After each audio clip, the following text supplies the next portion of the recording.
How long will it actually take for Congress to elect the next Speaker of the House? It's the question on the minds of many as Kevin McCarthy loses another day of votes. And Democrats today criticizing the GOP's ability to govern as 20 Republicans band together to oppose Kevin McCarthy for Speaker, but instead casting their votes for a new candidate, Congressman Byron. NTD's Melina Wisecup has more updates from Capitol Hill. So, Melina, walk us through the day if you could. What's the delay in electing a Speaker going to mean for Congress moving forward? So here we are 6 rounds of votes later, and still nothing has changed. House Republican leader Kevin McCarthy still has not garnered any more support. As a matter of fact, he lost another vote today, with Representative Victoria Sparks pulling her vote back from him and just voting present instead. And without Congress having elected Speaker, they are hamstrung at this point. Democrats are now using this as an opportunity to criticize Republicans' ability to govern. For example, Representative Ted Lieu, who's the vice chairman of the Democratic caucus, told me that they simply can't function. They can't conduct any oversight. They can't hold committee hearings or do much of anything until that Speaker's gavel is secured. So this really has left an opening for Democrats to offer some political messaging on this issue. Here's a look. The contrast between House Democrats on the chaos and confusion taking place on the other side of the aisle could not be more clear. For the first time in 100 years, there was not an agreement for Speaker of the House on the first ballot. So by that 6th round of voting, Representative Scott Perry, who's one of the leading voices in opposing McCarthy and also the chairman of the House Freedom Caucus, gave a lengthy floor speech where he nominated Representative Byron, and he explained why they're still not budging. Here's what he said. Because we all acknowledge and we all know that Washington is broken, we must take a new path. There must be a new vision so that Congress works for the American people, because the American people are watching what's happening here, and they've watched what's happened here, and they're sure in their hearts, and they can prove it, that this town works for this town. So during all 3 rounds of voting today, Representative Byron was nominated all 3 of those times, and every single time he did garner those 20 Republican votes, every single time, solid votes, even though he says he's not even interested in that speakership position. Here's Donalds. Look, I think right now it's something where I told my colleagues, like, I didn't come to D.C. being interested in becoming Speaker of the House. But I also understand that, part of my responsibility is to make sure that our conference gets to a point where we are doing the things in an effective and constructive way, that we campaign on back home. And so I'm going to help do that any way I can. And this comes even as former President Donald Trump warned Republicans not to turn what he calls a great triumph into a giant and embarrassing defeat. Those comments from former President Trump did come out before the House started taking those rounds of votes today, but even these comments were not enough to change the minds of those 20 Republicans. Steve, back to you. Melina Wisecup, thank you for that.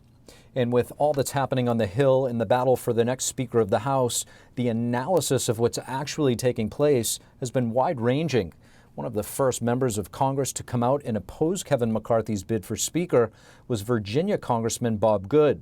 The congressman has been a no vote for McCarthy since the beginning and since the voting began yesterday. And we have Congressman Good on with us to discuss. Congressman Bob Good, thank you so much for joining us. Great to be with you, Steve. Thanks for having me. Congressman, really an unprecedented situation in modern times, at least on the Hill. Some are calling it chaotic. Some say it's a sign of healthy democracy, since democracy is meant to be messy after all. You're in the midst of it all. Is it chaotic, or is there actually some order? You know, Steve, what we've done is we have essentially just delayed the Speaker vote. We've had 3 votes to decide what's a very important decision. I've said often we shouldn't be in a hurry to make a bad decision. It's what a constitutional republic should operate as, representative democracy, where we're doing what our voters sent us to Washington to do, to fight for them, to fight for the country, to do what we think is best, and then to report back to them and be held accountable to the voters who sent us to Washington to fight against the Biden, Pelosi, Schumer agenda. Congressman, it appears that there's a lot of pivoting. There's a lot of spin coming from all different directions, left and right. If you could clarify for us, what is this all about? What would it take, or is there anything that it would take for you and your colleagues to yes vote McCarthy for Speaker? Well, I'll just say to the last part of that, we need to move past Kevin McCarthy. He doesn't have the votes. He's not going to have the votes. He's got some 20 or so that are hard-nosed against him. And really, we need the conference to come together and consider what other candidates they think should be considered, who those should be. He's part of the problem. He's not part of the solution. Past history is the best indicator of what future performance will be. He has contributed to how we got to $32 trillion in national debt. He has contributed to the fact that Congress has a 20% approval rating. 80% of the country thinks we're on the wrong track. We can't do what we've always done and expect we're going to get a different result. The American people want change in Washington. They recognize that the Republicans have a better message than the Democrats. They gave us control.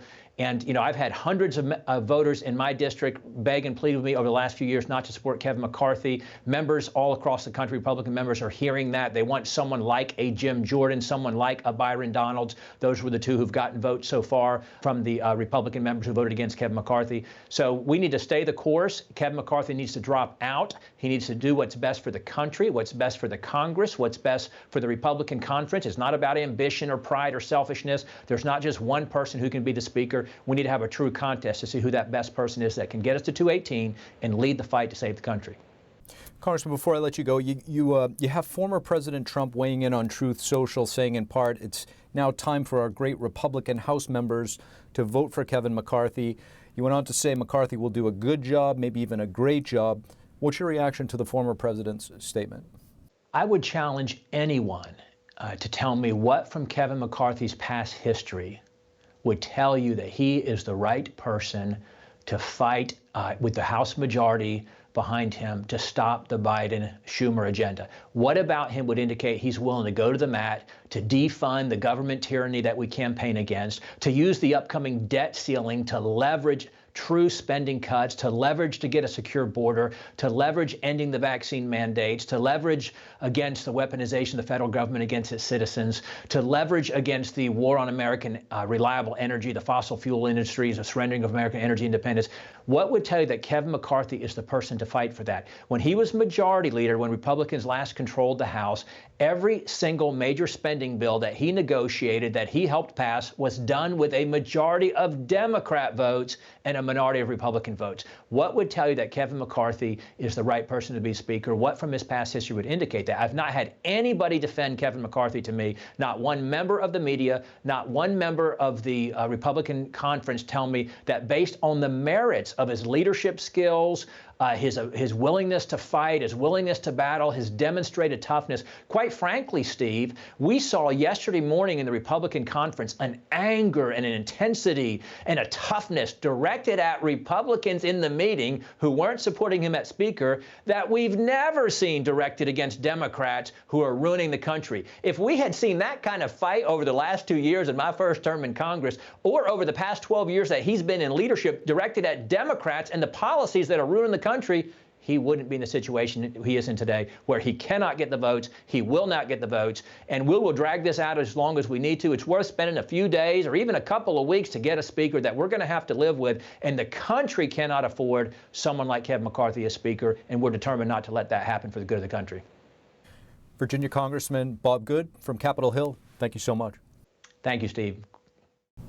And to get more perspective on the historic events taking place in the House chamber over the past 2 days, we're happy to have on with us Georgia Congressman Buddy Carter. Congressman Buddy Carter, thank you so much for joining us. Thank you for having me. Congressman, you've spent the day on Capitol Hill, the past 2 days actually. If you could paint the picture, what's the atmosphere there been like, and has there been negotiating with the holdouts on the floor? Well, certainly, as you can imagine, and as one would expect, there's a lot of frustration, build-up frustration on both sides, on the 201, 202 who have been supporting Kevin McCarthy, and then on the others who haven't been supporting Kevin McCarthy. But and negotiations are ongoing, from what I understand. And they continue to talk, and I find that to be very productive. I want to ask you, Congressman, today President Biden was asked about the situation, saying that it's embarrassing and doesn't look good in the eyes of other countries. What's your reaction to the president's comments? You know, I don't agree with much with this president at all. I certainly don't agree with this. Look, looks can be deceiving. There's no question about that. What this is democracy at work, to have debate and compromise. That's what it's about. we can only look at what the Democrats did over the past 2 years. You know, they were overtaken by the far left wing of their party, and they just caved without even batting an eye.